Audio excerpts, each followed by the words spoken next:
جو موجودہ care taker set up بیٹھا ہوا ہے یا جو ایڈمنسٹریشن ہے ان کے بارے میں عدالت نے پہلی دفعہ سرٹیفائی کر دیا ہے that they are partial, they are not impartial.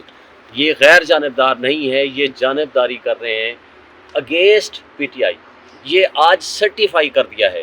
پھر یہ کوشچن مارک بھی ڈال دیا ہے advocate general and additional attorney general کے اوپر. یعنی وہ ایک کنسلٹیٹیو پروسیس، یعنی ایک مشاورت کرنی ہے former chairman P T I Imran Khan کے ساتھ. 27 سال جو اس کے چیئرمین رہے ہیں، وہ لیڈر ہیں.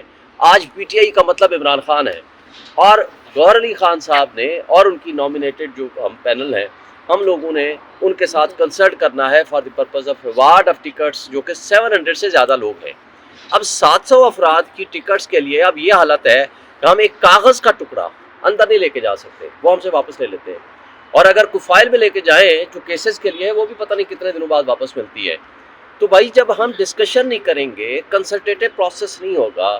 اب ایک گوہر علی خان جو ہفتہ 10 دن پہلے چیئرمین بنے ہیں، ان کو پتہ نہیں ہے، وہ ایک لیڈر ہے. ہم عمران خان سے کنسلٹ کرنا چاہتے ہیں، جبکہ ان کا کیا معاملہ تھا، اسٹیٹ سیکرٹس ایک اشتہاری مجرم سے یہ کرتے تھے. Even chief of army staff کی اپوائنٹمنٹ کے لیے بھی جناب ہم لندن جا رہے ہیں ان سے کنسلٹ کرنے کے لیے، جب وہ اشتہاری مجرم تھا. ہمارا لیڈر انڈر ٹرائل پرزنر ہے. انڈر ٹرائل پرزنر کے ساتھ ہم ملاقات نہیں کر سکتے.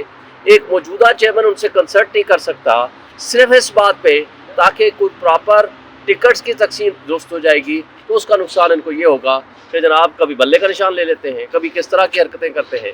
تو یہ ساری چیزیں آج الحمدللہ جسٹس میاں گل حسن نوازیب صاحب نے بڑا آرڈر بھی لکھ دیا، ساتھ ان کے پارشل ہونے کا سرٹیفائی بھی کر دیا. یعنی اب گوہر خان صاحب خود جائیں گے، میٹنگ کریں گے، اور اس کے بعد جو ٹکٹس کی اناؤنسمنٹ ہے وہ اس کے بعد ہوگی؟ جی اس کے فوراً بعد ہوگی. اور یہ کب تک میٹنگ متوقع ہے؟ آپ بھی وہاں پر گفتگو کر رہے تھے. تو انہوں نے کہا ہے